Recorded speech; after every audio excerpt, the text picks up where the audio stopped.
अस्सलाम वालेकुम दोस्तों। चलते हैं आज की ट्रेड्स की एक्सप्लेनेशन की तरफ कि आज के दिन में जो ट्रेड्स ली गई क्यों ली गई। आज जैसा कि मैंने पोस्ट भी की मुख्तलिफ ग्रुप्स में कि जीबीपी जो है वो वीक था हमारे एनालिसिस के अकॉर्डिंग, तो उसके लिए चलते हैं हम सबसे पहले अपने डिजिट मेथड के इस ग्रुप में। तो सुबह के टाइम स्टूडेंट्स ने, मैं ये अपने एनालिसिस नहीं बताता, मेरे स्टूडेंट्स अल्हम्दुलिल्लाह जो एनालिसिस करते हैं मैं उनको जो है वो आप लोगों के सामने शो ऑफ करता हूँ कि जो हम मेरे अल्हम्दुलिल्लाह स्टूडेंट्स हैं वो भी अल्लाह के फजल करम से एक्यूरेट जो है वो एनालिसिस करते हैं। जैसा कि यहाँ पे देखें कि यूरो जो है वो बाय में था और ये जो जीबीपी है ये सेल में था, सेल साइड पे था। जीबीपी को आज के दिन में हमने सेल जो है वो फाइनलाइज किया था कि इसमें जो सेलिंग पावर है वो आ रही है।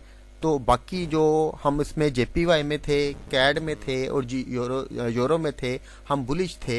ये एक स्टूडेंट के आपको दिखाए, मैं आपको दूसरे स्टूडेंट के भी जो है वो एनालिसिस दिखा देता हूँ ताकि आप ये ना कहें कि किसी एक को उठा देता है।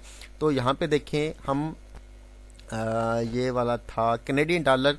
कैनेडियन डॉलर में अगर आप देखें यहाँ पे बाइंग जो है वो हमने शो की, बी का जो है वो साइन यूज़ किया गया है बायर्स के बाय के लिए। दूसरा जो था हमारे पास यूरो था, यहाँ पे जेपीवाई था, या जेपीवाई में भी देखें ये बाय का साइन यूज़ किया गया है फॉर बी का साइन यूज़ किया गया है फॉर बाय के लिए। और यूरो भी यहाँ पे देखें कि ये बाय जो है वो हमने इसको डिक्लेयर किया, मतलब यूरो कैड और जो जेपीवाई है वो हमारे नज़दीक बाय थे जबकि जीबीपी सेल में थे। उस बेस के ऊपर मैंने जो है वो जीबीपी जेपीवाई को, जेपीवाई बाय में था, जीबीपी सेल में था तो जीबीपी जेपीवाई को सेल किया। जीबीपी सेल में था, कैड बाय में था तो जीबीपी कैड को सेल किया। यूरो बाय में था और जीबीपी सेल में था, उस बेस के ऊपर जीबीपी यूरो जीबीपी को हमने बाय साइड पर ट्रेड किया।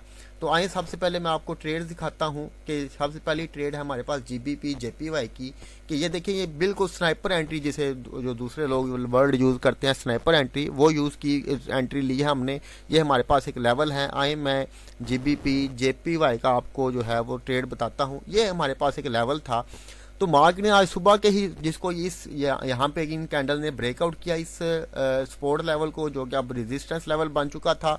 मार्केट यहाँ से कल के दिन में उसने रिजेक्शन दी।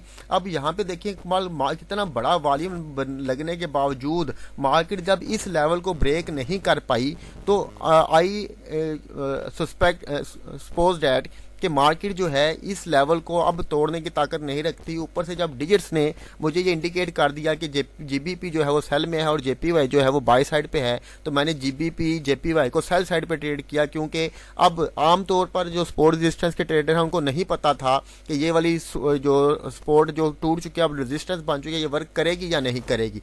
कोई मेथड ये नहीं बताता कि ये वर्क करेगा या नहीं करेगा। हमें पता था, एक तो इस वॉल्यूम ने हमें बता दिया, दूसरा डिजिट्स ने हमें बताया कि मार्केट इस लेवल से जो है रिजेक्ट होगी, क्योंकि जीबीपी सेल में था, जेपीवाई बाय में था, तो उसमें बहुत ज़्यादा सेलिंग प्रेशर था। तो आप लोग देखें यहाँ पे हमने ट्रेड ली, बिल्कुल ऐसे स्नाइपर एंट्री ली, ये वाली इस पॉइंट से जो है वो ट्रेड पकड़ी हमने और मार्केट को सेल साइड पे ट्रेड किया। मिनिमम यहाँ पे मेरा जो एसएल था वो बामुश्किल 30 पिप का एसएल था और मार्केट को अभी तक जो मार्केट नीचे आ चुकी है वो तकरीबन 200 पिप नीचे आ चुकी है। मगर मैंने यहाँ तक मार्केट को जो है वो किया तकरीबन 1/6 या 1 ये मैंने तकरीबन 130 पिप उठाई, तो 1/4 जो है राउंड अबाउट मैंने इसमें अल्हम्दुलिल्लाह आज के दिन में गेन किया। दूसरी ट्रेड है हमारे पास जीबीपी कैड की, ये भी स्नाइपर एंट्री है अल्हम्दुलिल्लाह, बिल्कुल पिन पॉइंट से पकड़ी।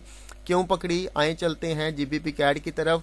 तो यहाँ पे ये वाला लेवल था। मार्केट ने, अगर आप प्रीवियस देखें, मार्केट ने ये एक मूव दी, इस मूव को देने के बाद मार्केट ने ये एक फ्लैग पैटर्न रिट्रेसमेंट की। यहाँ पर इस रिट्रेसमेंट को जब मार्केट ने ब्रेक किया यहाँ पर, तो ये लेवल को ब्रेक किया। अब इस लेवल को जब उसने ब्रेक किया तो देखें कितने बड़े वॉल्यूम के साथ ब्रेक किया। अब जब मार्केट ऊपर गई तो इतना बड़ा वॉल्यूम लगने के बावजूद ये वाला लेवल बाय साइड पर नहीं मार्केट कैंडल क्लोज कर सकी। तो इससे हमें मुझे पता चल गया कि मार्केट इस लेवल, नेक्स्ट डे जब आज के दिन में मैंने देखा, मुझे पता चला कि मार्केट इस लेवल को ब्रेक नहीं कर पाएगी। ऊपर से जीबीपी ने सेलिंग शो की, कैड ने बाइंग शो की, तो मैंने यहाँ पे सेल की ट्रेड ले ली। तकरीबन मेरा मेरा एसएल इसमें भी 30 पिप था, मार्केट में को 1/3 मैंने लिया और मार्केट को जो है वो मैंने स्किप कर दिया। 1/3 का प्रॉफिट इसमें उठाया, 1 राउंड अबाउट 3 का प्रॉफिट दूसरे में उठाया। अब बात करते हैं यूरो जीबीपी की। यूरो जीबीपी में अगर बात करें तो ये वाला लेवल था, मार्केट को हमने तकरीबन यहाँ से जो है वो बाय किया, चूंकि यूरो जो है वो बुलिश था और जीबीपी जो है वो बिरिश था, तो उस वजह से यूरो जीबीपी में बाइंग जो है वो ज़्यादा स्ट्रांग नज़र आ रही थी, तो यहाँ से हमने जो है वो बाई किया। इस लेवल से नीचे मेरा एसएल था, इसमें तकरीबन यहाँ से मैंने इसको किया, ये लिया तकरीबन इसमें 1/1.5 या 1.6 लिया, क्योंकि जो न्यूज़ थी जीबीपी की तो उसका इम्पैक्ट मुझे लग रहा था कि आ सकता है, तो मैंने 1.5 के ऊपर इसको जो है वो क्लोज किया आज के दिन में। तो ये जो लेवल हैं यूरो जीबीपी कैड में, जीबीपी जेपीवाई में, सपोर्ट रेजिस्टेंस वाले, इन लेवल्स के बारे में हतमी कोई राय नहीं दे सकते कि ये वर्क करेगा या नहीं करेगा, मगर जब हम इनको डिजिट्स मेथड के साथ मिलाकर ट्रेड करते हैं तो ये हमें मैक्सिमम एक्यूरेसी देते हैं कि मार्केट जो है वो किस साइड पर जो है वो ट्रेड करेगी, मूव करेगी या किस साइड पर ये मूव नहीं करेगी। तो उम्मीद करता हूँ आपको आज के दिन की ये ट्रेड्स के एक्सप्लेनेशन का पता चल गया होगा कि हमने क्यों ट्रेड लिया। अल्हम्दुलिल्लाह हमें सुबह से ही ये पता चल जाता है कि आज के दिन में हमने किस पेयर में ट्रेड लेनी है, कहाँ पे हमने अपना एसएल रखना है, कहाँ पे हमने अपना टीपी रखना है, और अल्लाह के फजल करम के साथ हम उन चीज़ों को फॉलो करते हैं और अच्छा प्रॉफिट बनाते हैं। बहुत शुक्रिया जी आप सब दोस्तों का। अल्लाह हाफिज़।